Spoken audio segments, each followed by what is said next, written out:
begin tonight with a return to one of the most controversial reports we've aired here on Next. The energy analysts who put together the leaked report we showed you earlier this week are now out with a reworded assessment of Proposition 112, which would significantly restrict oil and gas development. Now this group sounds more like what we've heard from the oil and gas industry all along, that Prop 112 passing would be a de facto ban. Our original reporting on their analysis, which described a less dire situation, prompted a furious response from oil and gas interests. Our Marshall Zellinger looks at the analysts' updated information.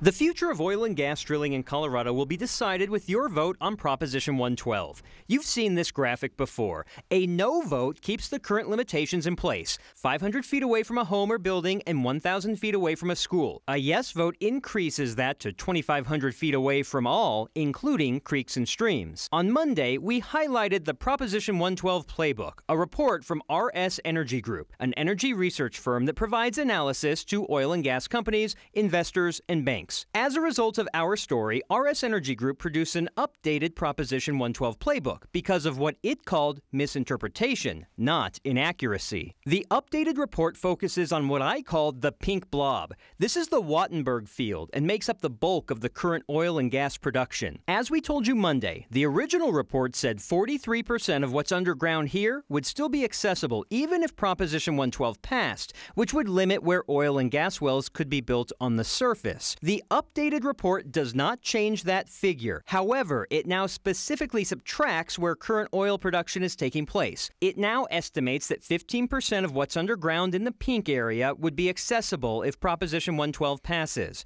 The report also highlights the finances, suggesting Colorado would be less competitive, the drilling would be suboptimal, and that it would cost oil and gas operations more money per barrel to break even if Proposition 112 passes.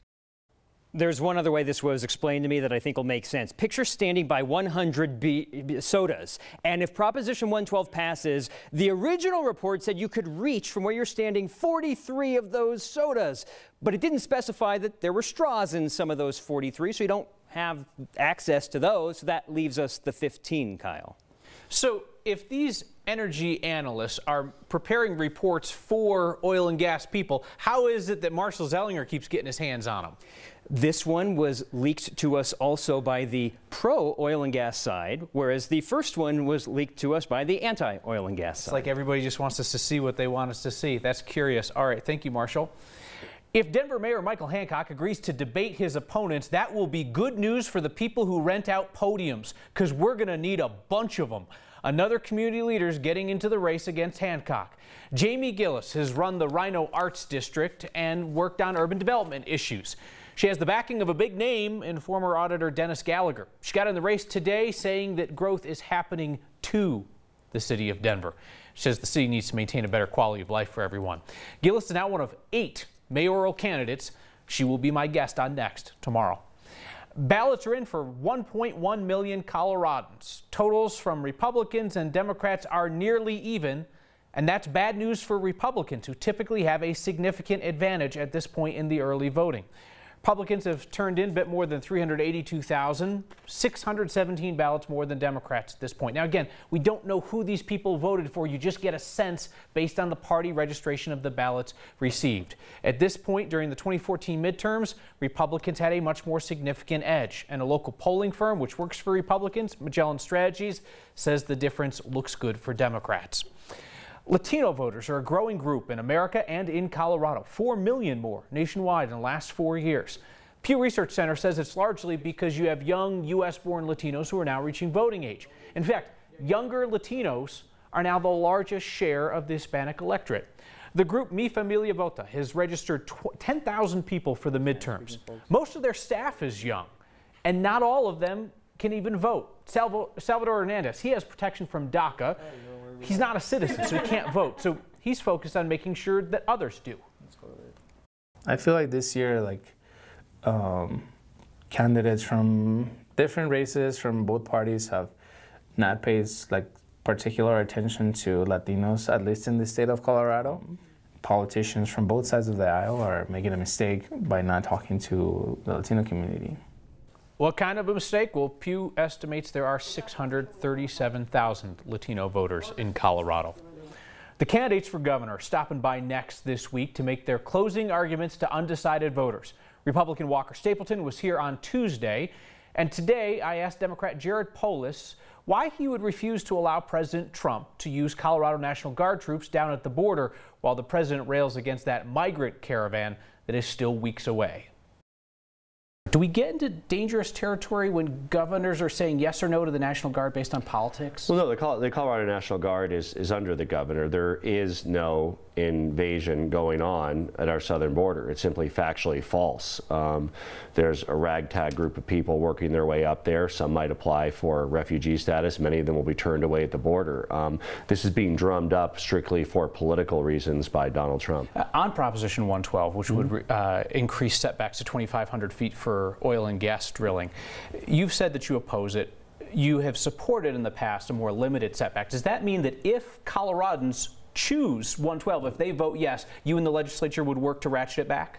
No, I honor the voice of the people, and I think that if the people were to pass 112, while I personally don't support it, as governor, it would be very important to honor the will of the people. I asked Mr. Stapleton this, I'll ask you as well. What is the #1 thing that voters ask you about, but reporters never ask you about? You know, it's an interesting one, Kyle. I would say climate change and environment are a lot more on the minds of people that I meet, and I've had over 300 meet and greets in all parts of the state. When it comes up in the context of being asked in a debate, it's often more about what is your plan, what is your renewable energy plan, which I talk about, but really people are concerned by air quality, by the brown cloud in Denver, which is partially the traffic that feeds into it, and just by the way that climate change is affecting people's livelihoods. I mean, ag and ski industry, two really big industries in our state, are directly affected. Do you look back at anything, there was a substantial thing, not a trite thing, and say, you know what, that was a mistake, I would have done that differently? I'm proud of the team that we've assembled and the work we've done. I think, every now and then you say things you regret. I said fake news the other day, and it was a very poor, especially given what's happening and how media is under attack. That was a very poor choice of words that I regret. So, but every now and then you say the wrong thing. But when you talk as much as you do and you listen as much as you do, you're bound to make a few mistakes. But I'm overall pretty proud of the campaign we've run. We've tried to stay positive, certainly a lot more than my opponent, which is what a campaign should be about. It's about, here's what I want to do in our great state, and I have a lot of great ideas to save people money on health care, to improve education, and to fix our roads. My full unedited conversations with Jared Polis and Walker Stapleton are on the next YouTube channel. America's newest national cemetery got its first residents this morning. The cremated remains of 4 veterans from each of the 4 service branches received military honors at the Pikes Peak National Cemetery in the Springs. Hi, good morning. Good morning. We're here for the service for Jim Grant. Are you family or friends? Family. Family? Okay, so take this. Couldn't be a better day. You're looking up at Pikes Peak. It is wonderful. I mean, they couldn't have picked a better place. Today we remember.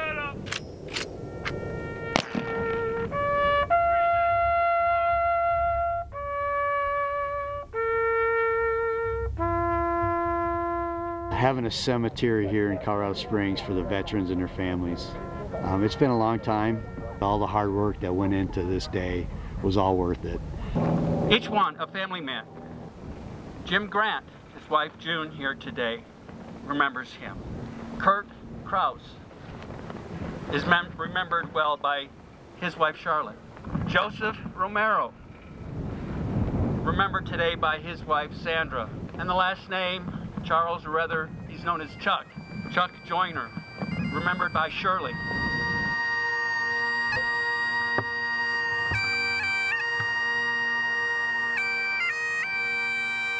This may be their final earthly resting place, but it is not a final for them. They are all remembered and they are all special. Along with these men, we remember also those that have given and sometimes sacrificed the call of their country.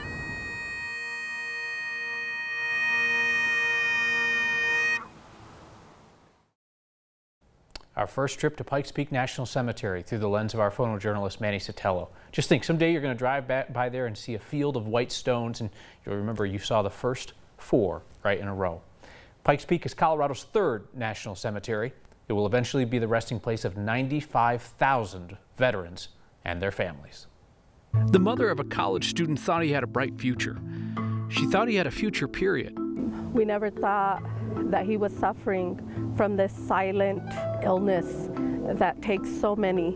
She'd like to talk to you tonight about depression. And I am all for us getting close, but there are Coloradans getting too close. That's next.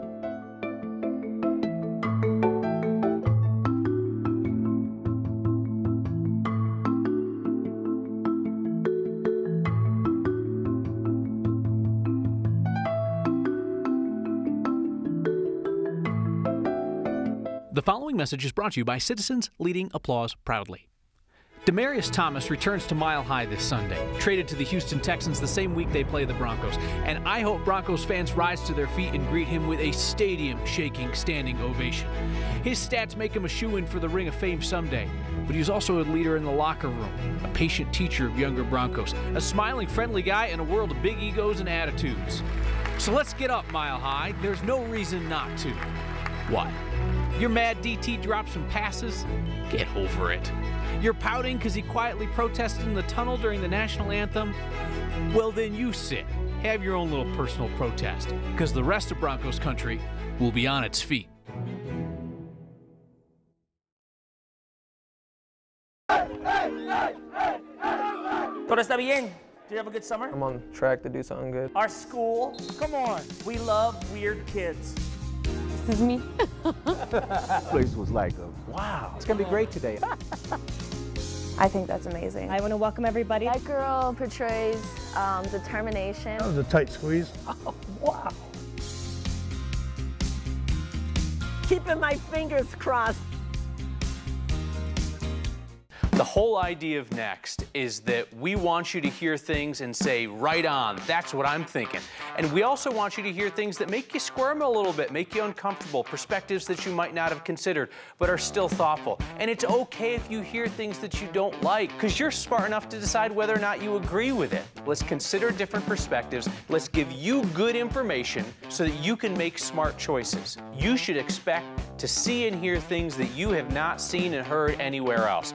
Latina for me means family. Being Latino to me means having pride in my heritage. It means being part of a community where you're never alone. Being Latina is being strong and independent. Being Latino is really everything to me. It's who I am. Being Latina to me means that I can achieve whatever I want. What Latina means to me is being bold. It's being creative, innovative, resourceful. Being Latina means celebrating life in a unique way. There have been frightening things in the news lately, familiar things for many Coloradans. Check in with your family and friends. If you or someone you know needs mental health support or emotional help, it's available right this second. A real person ready to provide real problem solving. Call or text Colorado Crisis Services. Let's take care of ourselves and each other.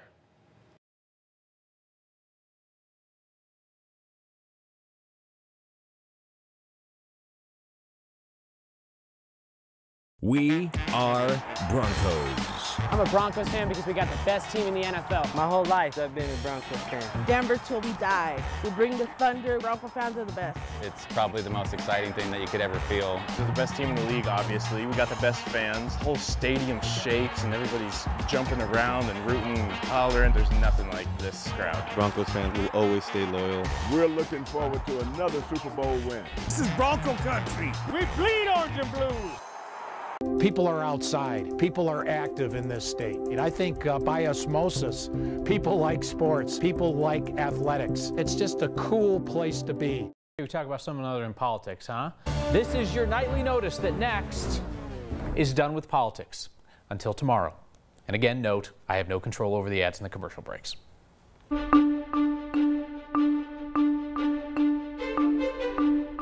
A windy but warmer day for Denver and the Front Range, and up in the high country, well, it looks like winter in fall. There are advisories out for snow and wind, and while the snow is welcome, it's creating a little bit of a slowdown on I-70 from time to time. Our high was warmer than yesterday and will trend even warmer tomorrow. But there are also a series of weather systems coming in that will produce wind advisories to the north and snow in the high country, up to 6 inches of snow for areas like Aspen, Eagle, and Vail. Lower elevations will just be windy. We'll see clouds from time to time, but the trend will be be for warmer weather. As a matter of fact, tomorrow probably the warmest day of the extended period. So it'll be a dry night for you tonight with overnight low temperatures down close to freezing. That's where we start your Friday morning. Mix of clouds and sunshine tomorrow, high 63. We have a slight chance of a shower on Saturday. Don't forget daylight saving time. We set those clocks back 1 hour. A chance for a little more snow on Monday and then again on Wednesday. Kyle, kind of an interesting pattern this week. Thank you, Kathy. When people are willing to make the courageous choice to talk about how suicide impacts survivors, how it tears families apart, that gives courage as well as life-saving information to other families. We watched it happen this week. 15-year-old Robbie Eckert ended his life on October 11th. After his parents talked to us, so many more people reached out and opened up. They said they wanted their stories to be heard. Here's Gabriela Mayorgas. I carry photos all the time. He was my firstborn. My name is Gabriela Mayorga, and I am Adrian's mom. What happened to my son is something unexpected. He was a straight-A student. He got a scholarship to attend Seattle University, and we were extremely proud of him.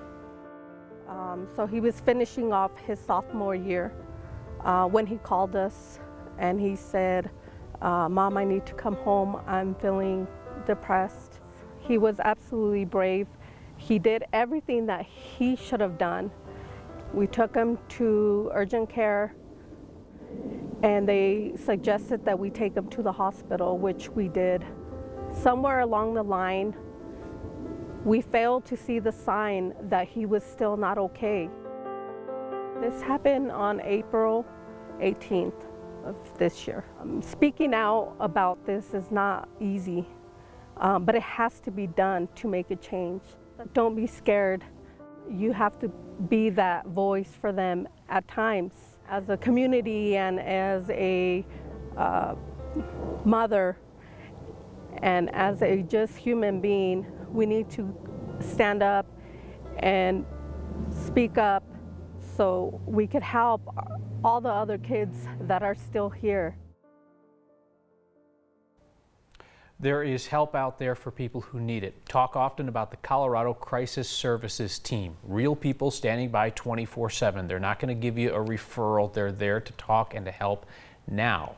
The number is 1-844-493-8255, or you can text TALK to 38255. When we return, we'll show you the big lift of moving a home 11 miles before dark. And in tonight's You've Crossed a Line, 2 Coloradans get close, real close. That's next. This place was saving my life, providing me that which I couldn't provide for myself. The homeless and less fortunate just need a second chance and a second opportunity. The Food Bank of the Rockies is everything. As a human being, we have an obligation to our fellow man. If you're donating for any other reason, you're donating for your own humanity. We need your help. Donate non-perishable food, clothing, toys, and cash to 9 Cares Colorado Shares on November 17th. Give someone in need a second chance. It's 3 p.m. For 50 million kids across America, school's out. And for a third of these kids, they're out on their own. Out with nowhere to go and nothing to do. But every afternoon is a chance to change America's future. All you have to do is open the door. It's time to support the Boys and Girls Clubs. Great futures start here.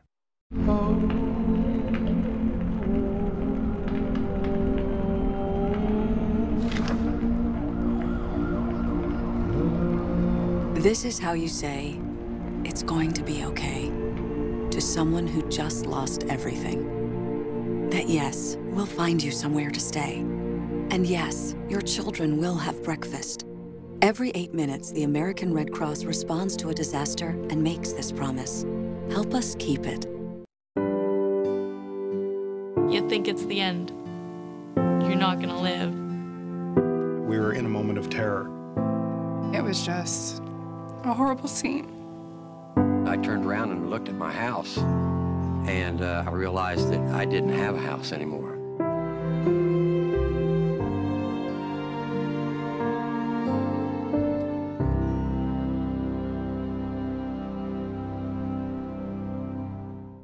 Jewish Family Service distributes tons of food to the hungry, counsels hundreds of people in pain, employs those with disabilities, provides hope and help to seniors, helps the unemployed get jobs, and assists refugees new to America. Touching 21,000 people every single year. JFS does so much, and yet it comes down to you. You have the power to change the world. Latina for me means family. It means being part of a community where you're never alone. Being Latina is being strong and independent. Being Latino is really everything to me. It's who I am. Being Latina means celebrating life in a unique way. You people eat this segment up with a spoon. All right, let's play another round of You've Crossed a Line. Sometimes when we touch, the honesty's too much. Kim Thomas sent this picture in from the Trader Joe's parking lot in Boulder. I mean, again, how do you do this? Like, I mean, you've got to be coming just straight in. I mean, that is some real driving talent. And let's just hope that the small car leaves before the Jeep, right? Is that a Jeep? That's not a Jeep. I'm sorry. Don't at me on that. If you see something like this, email next@9news.com or get our attention with the hashtag #HeyNext. Historic preservation can be a slow process. This evening, it's moving a little faster. The history we're talking about is a house built in 1922, one that's had some prominent people live there. And the preservation is an 11-mile move that started this morning. They need to get it done before dark.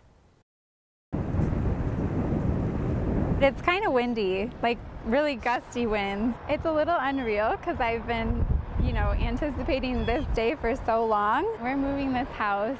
It was going to be torn down, and so we decided to lift it up and move it 11 miles to a new location. It's a historic house that was built in 1922. Anheuser-Busch owned the land that it's on right now. We kind of saw the condition get worse and worse, and then eventually they boarded it up. And at that point, I wanted to find out who owned it to see if I could just purchase it. And that's when I found out it was planned to be torn down. Former mayor of Fort Collins lived in this home, and then a different Colorado state governor. This was a very grand home of its time. It is a lot of logistics, definitely. I hope it withstands this whole move. Kind of an unforeseen situation, I guess. If you look at the wheels, they're just down in the dirt instead of being on the road. So we need to get them back up on the road. And we should be able to get this out of here, so. Okay, thank you. God bless you guys. I'm glad that the neighbors are all trying to help. Oh my gosh, I'm so happy. I was freaking out a little bit, but now I'm better. Thank you for everybody's patience, because I know this is affecting a lot of people. My home is on the road, but once it gets to our new location, that's where my heart will be. Oh, that last shot was great. Photojournalist Amma Arthur Ozma behind the camera for that story. House is still on the road. It's made it about 3/4 of the way. Sunset was at 6, so chop chop. Hey, good question came in during the program. I mentioned Pikes Peak being Colorado's 3rd national cemetery. Everybody knows Fort Logan. Somebody goes, well, what was number 2? Do you know? That and your feedback next. I'm Corporal Klinger. That must be me, sir. I tried everything to get out of the Army. I'll do anything to prove I'm not fit. I sailed on a raft. I ate a Jeep. Dip it in a little 30-weight motor oil, pop it in, and let it slide down the gullet. But I never got out, which means you can watch more of me on Me TV. Back-to-back episodes of MASH, weeknights starting at 6 on Me TV. Smart, funny, honest. Just like you. Check out Next, weekdays at 6 on 9 News.